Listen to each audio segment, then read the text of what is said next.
영원히 불타오르는 영혼들. 오디세우스의 거대한 불꽃은 그 기운을 조금 누그러뜨리고 조용히 타오르다가 힘없이 말하였다. 위대한 시송 베르길리우스여, 이제 이곳을 떠나 나의 길을 가도 되겠소? 물론이요. 우리를 위해 아픈 과거를 꺼내 상세히 들려주어서 고맙소. 가시오. 더 이상 물을 게 없소. 불꽃은 우리 곁을 떠나 무겁게 발걸음을 옮겼다. 그때 곧이어 뒤따라온 새로운 불꽃 하나가 요란한 소리를 내며 시선을 모았다. 그 소리는 마치 시칠리아 섬에서 사용했던 구리로 만든 황소 동상 속에서 나는 소리와 비슷하였다. 시칠리아 섬에서는 죄인을 고문하거나 처형할 때 구리로 만든 황소 안에 죄인을 집어넣고 밖에서 불로 달구는 의식이 있었다. 그 황소 동상 속의 죄인들은 고통으로 몸부림치면서 마치 황소처럼 울부짖었다고 한다. 그런데 우리에게 다가온 불길 속에서 헤어나거나 모면할 수 없는 고통으로 절박하게 울부짖는 소리가 들려왔다. 잠시 후 그 울부짖음이 조금씩 잦아지면서 사람의 말소리처럼 들리기 시작하였다. 오, 방금 롬바르디야말로 자 가시오. 더 이상 물을 게 없소. 라고 자상하게 말하던 사람이 누구요? 당신이 누군지는 모르지만 사정이 허락한다면 내 말 좀 들어주시오. 나는 기벨린 당의 우두머리였던 구이도다 몬테펠트루요. 눈이 어두워 소리만을 쫓아오느라 좀 늦었지만 당신들과 이야기를 나누고 싶은 마음이 간절하오. 내 비록 이 불꽃 속에서 고통받고 있지만 말하는 데는 별 어려움이 없소. 나는 그와 이야기를 나누어도 괜찮은지 망설이면서 베르길리우스와 불꽃을 번갈아 보았다. 그러자 구이도다 몬테펠트로는 거의 애원하는 목소리로 다시 말을 이었다. 당신들이 저 아름다운 이탈리아 땅으로부터 지금 이 암흑의 세계로 떨어져 왔다면 그곳 소식을 좀 전해주시오. 로마냐는 아직도 아름다움을 간직한 채 평화로움을 노래하고 있소. 아니면 전쟁으로 황폐하여 고통의 비명이 울려 퍼지고 있소. 나는 그 나라 사람으로 우르노 강과 테베레 강이 흐르는 산의 계곡에서 살았다오. 베르길리우스가 팔꿈치로 내 옆구리를 조용히 찌르며 낮게 속삭였다. 자네가 저자의 말에 대답해주게. 저자는 자네와 같은 이탈리아인이라네. 그렇지 않아도 망설이고 있던 차에 나는 베르길리우스의 말을 듣고 용기를 얻어 서슴없이 대답하였다. 불꽃에 휩싸인 영혼이여, 내가 떠나올 무렵에는 당신의 조국 로마냐에 공공연한 싸움은 없었소. 그렇지만 예나 지금이나 전제 군주의 가슴에 싸움이 없었던 적은 없잖소. 근래 몇 해 동안 로마냐의 도시 라벤나가 누렸던 행운은 폴렌타 가문의 보호 때문이었소. 그러나 일찍이 오랜 저항 끝에 프랑스군을 학살하고 피투성이 무덤을 쌓았던 그 도시는 지금 또다시 오르달라피 가문에 의해 위협을 받고 있소. 나와 나의 일파인 기벨린 당이 그곳을 통치할 때 교황 마르티누스 4세는 프랑스와 이탈리아의 연합군으로 포틀리를 공격했지만 지혜와 책략이 뛰어난 우리 연합군은 그곳에서 아주 큰 승리를 거두었다오. 구이도다 몬테펠트로는 살아있을 때 자신의 전적을 자랑스럽게 거들먹거렸다. 나는 그에게 벌컥 화를 냈다. 하지만 당신들의 전쟁 때문에 무고한 시민들이 대학살을 당하지 않았소? 도대체 당신들은 누구를 위해, 무엇을 위해 전쟁을 했단 말이오? 그때까지 말없이 곁에 서 있던 베르길리우스가 나의 손을 가볍게 쥐며 말하였다. 단테, 너무 화내지 말게. 그래도 이자는 살아있을 때 인생의 허무함을 깨닫고 수사가 되었다네. 그러나 끝내 타고난 교활함과 권모술수를 버리지 못하여 이 지옥으로 오게 되었지. 베르길리우스의 말을 듣고 마음을 가라앉힌 뒤 나는 다시 구이도다 몬테펠트로에게 이야기를 계속했다. 몬타냐를 감금하여 죽게 만든 베르키오 부자는 아직도 그곳에서 모진 정치로 악명이 높소. 그리고 라모네와 산테르노 두 마을은 당파들 간의 싸움이 가장 치열한 곳으로 여름에서 겨울에 걸쳐 주도 세력이 바뀌어 지금은 마키나르도 파가니가 다스리고 있소. 또한 평야와 산악 사이에 있어 도시 외곽으로 사비오 강이 흐르는 체사나의 시민들은 폭정과 선정 사이에서 살고 있소. 불꽃은 큰 바람 앞에서처럼 어지럽게 흔들리더니 이내 깊은 한숨을 내쉬었다. 나는 그를 뚫어지게 바라보며 말했다. 구이도, 그대 이름이 세상에서 오래 빛나기를 바란다면 당신에 대해 자세히 말해 주시오. 불꽃은 끝을 혀처럼 이리저리 날름거리더니 신세 타령을 하기 시작했다. 만약 이승으로 돌아가는 자의 귀에 내 말이 조금이라도 들어간다면 나의 불꽃은 더 이상 흔들리지 않을 것이요. 그러나 그것은 나의 희망에 불과할 뿐 그 어느 누구도 살아서 이 지옥을 벗어났다는 말을 들어본 적이 없소. 어차피 모두가 죄를 짓고 지옥에 떨어진 몸인데 누구의 죄를 탓하겠소? 세상에 오명을 남길 것도 더 이상 없으니 당신의 물음에 솔직하게 대답하리다. 구이도는 자신이 받는 형벌을 당연한 결과로 받아들이고 있는 것 같았다. 그는 잠시 말을 끊었다가 천천히 지난 이야기를 들려주었다.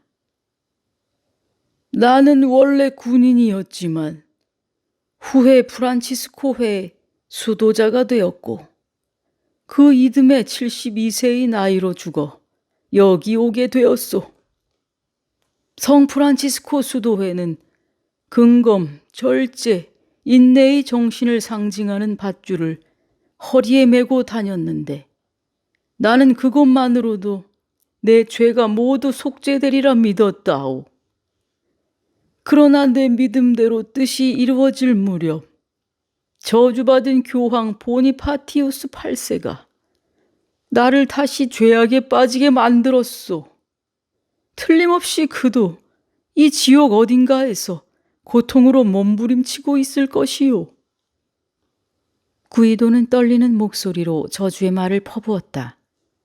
그의 말을 듣고 있던 베르길리우스는 이맛살을 찌푸리며 가볍게 고개를 내저었다. 그러나 구이도는 목소리를 누그러뜨리고 이야기를 계속했다.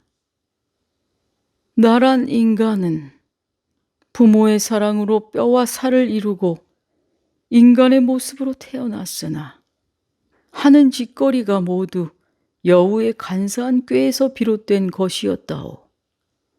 권모술수가 뛰어나 어떤 일을 시작하기에 앞서 이미 끝을 알고 빠져나갈 구멍을 미리 생각해 두곤 했소. 나는 잔꾀를 마음껏 활용하여 그 명성을 온 세상에 드높였소.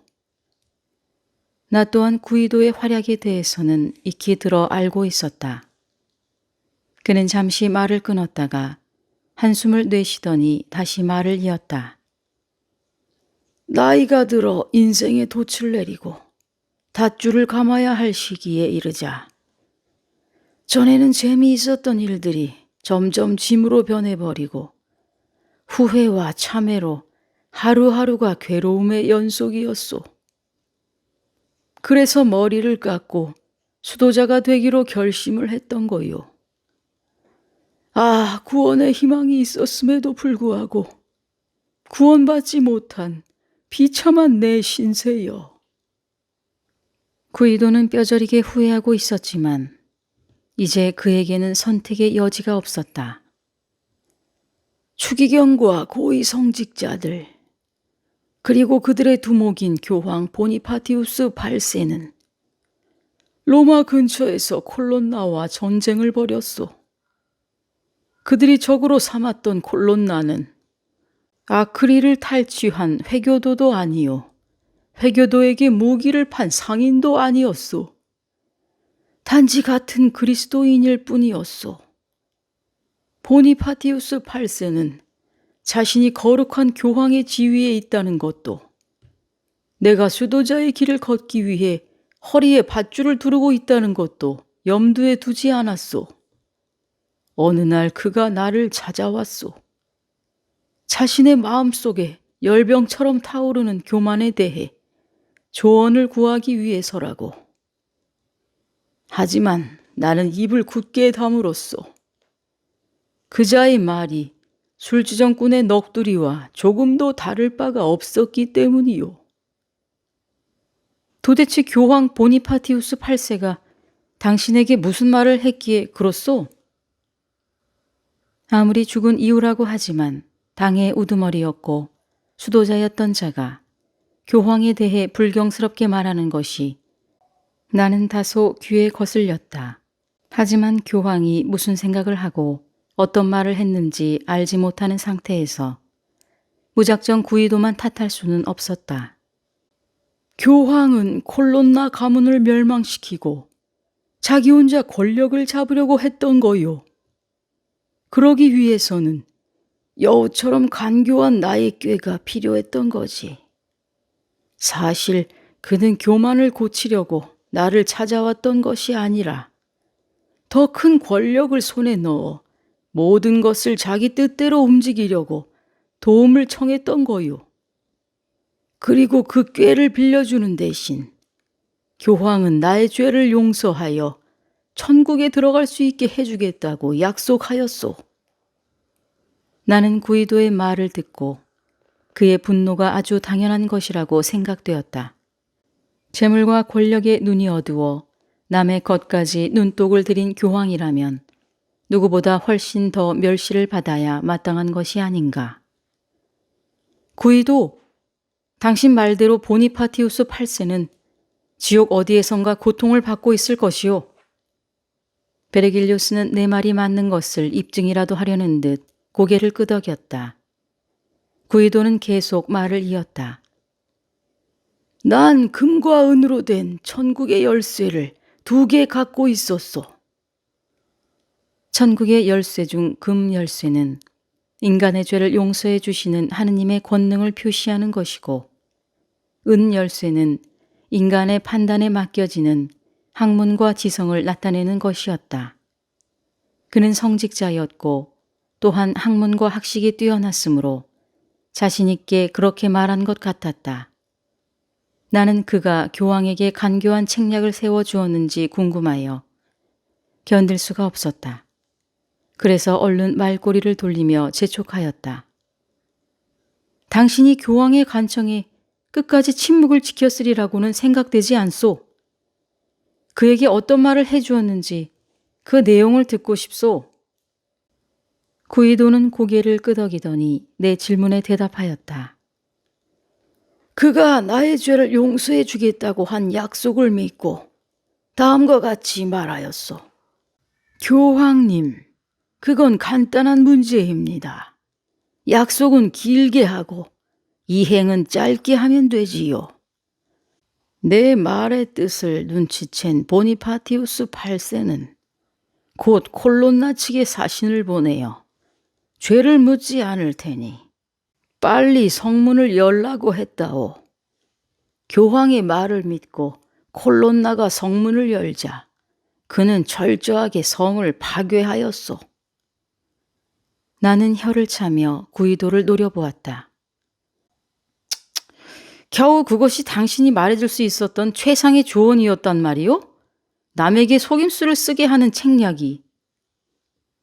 구이도는 다시 한번 길게 한숨을 내쉬었다. 나는 수도자가 된 지 1년 만에 검은 천사의 손에 이끌려 죽음의 길로 접어들었다오. 그때 성 프란치스코가 마중 나와 나를 데리고 가려 했는데 시건방진 검은 천사가 앞을 가로막으며 소리쳤소. 그자에게 손대지 마시오. 그자를 데리고 가는 것은 내 의무이고 권리이니 간섭하지 마시오. 그자는 남에게 속임수를 쓰도록 조언했으니 마땅히 지옥으로 가서 형벌을 받아야 하오. 그가 내 머리채를 움켜쥐고 질질 끌면서 지옥으로 온 것이요. 그때 검은 천사의 판단이 옳았던 것 같소. 뉘우치지 않는 자는 용서받을 수 없으며 또 뉘우침과 악의는 누가 보더라도 모순되는 것이므로 그 두 가지가 함께 공존할 수는 없는 일이요. 구이도는 내 말을 못 들은 척하며 이야기를 계속했다.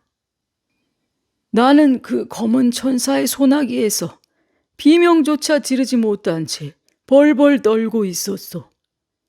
그는 나를 지옥의 심판관인 미노스 앞으로 끌고 갔소.